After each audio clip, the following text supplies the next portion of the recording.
The people in the factories, many of them, are paid as little as $1.17 an hour. And there are men who have worked in the factory jobs, paying as little as they do, may vanish under the impact of automation and technology. Unless there are jobs available in this community, and it expands and develops and progresses and its population increases, it's going to become more and more difficult to attract the brighter young people back from college into the community where they can take over the leadership.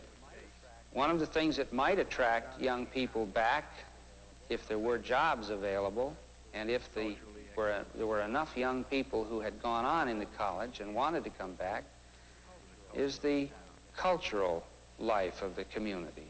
I do not believe that it's a true lack of opportunity for employment that keeps students from going away from Vandalia.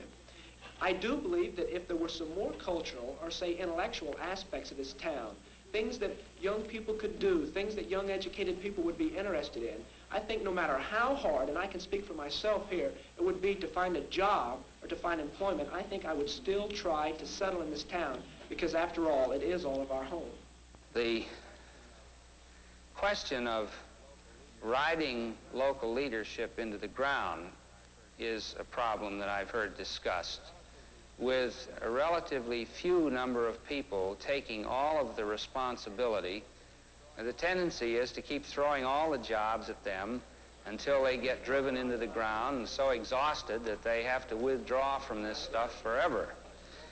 I think this gets back probably to the fact that there doesn't seem to be any systematic way of training leadership in the community through a system of town government where people are discussing, debating, making decisions in common, appointing committees, delegating responsibilities, and making people accountable to them for their actions.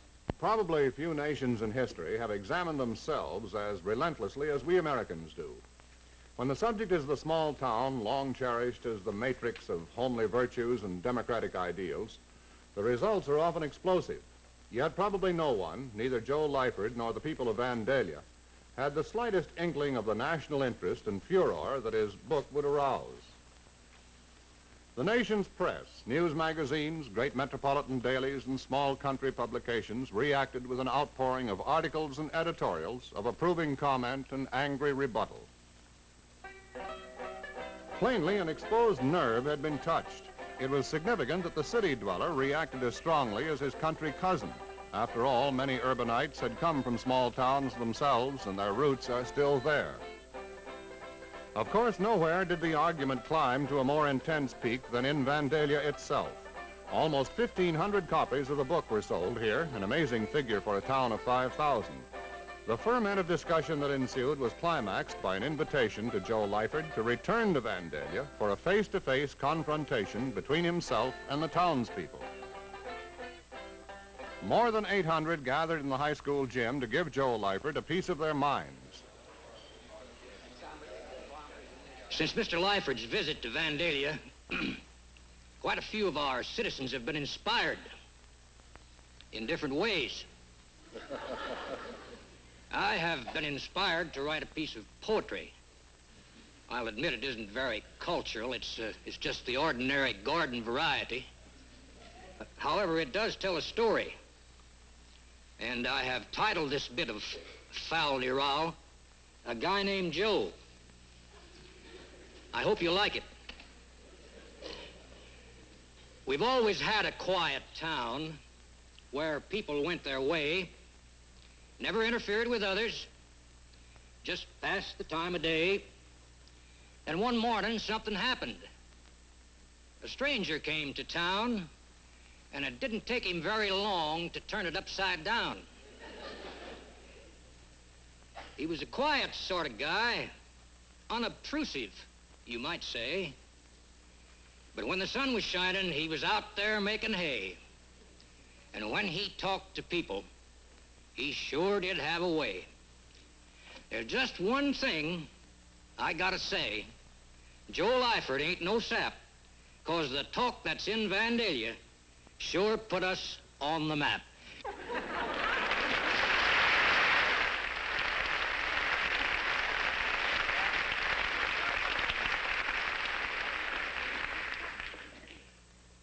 Now, as I heard Joe Lyford's talk here a few minutes ago, I couldn't find a thing matter with the city of Vandalia. Now, I think you should tell. You're an educated man. I mean to say you are an intellectual. You are from Harvard.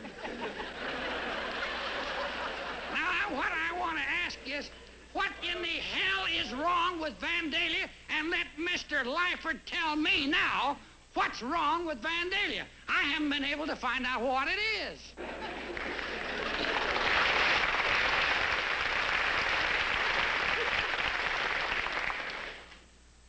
May I suggest to Mr. Lyford that his remarks are based on an incorrect premise?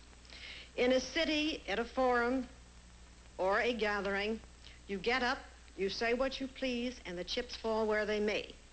The people to whom you speak, you rarely see, at least not for another 6 months. In a small town, things are done sotto voce, but they are accomplished, believe it or not. I know. I've been here a long time. I came in with the same bombastic attitude, roll up my sleeves, I want to get these things through, I'm going to steamroll it. But you don't do that. These people have been here for many years. Many of them are related one to another. And therefore, they have their own manner of doing things.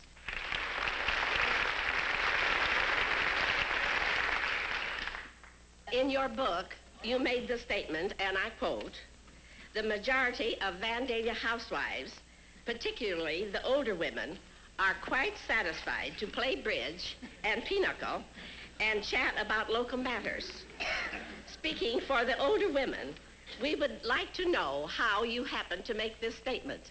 We feel sure that if you had investigated in the proper channels, that you would not have made this assertion. And I'm sure that while Vandalia has many older women who play bridge, it is not to the exclusion of their civic activities.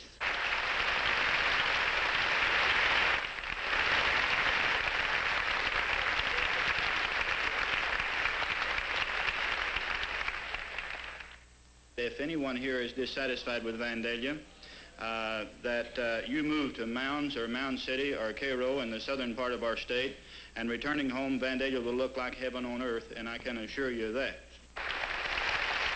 The meeting set off a new chain reaction of discussion and debate on the problems cited by Joe Lyford.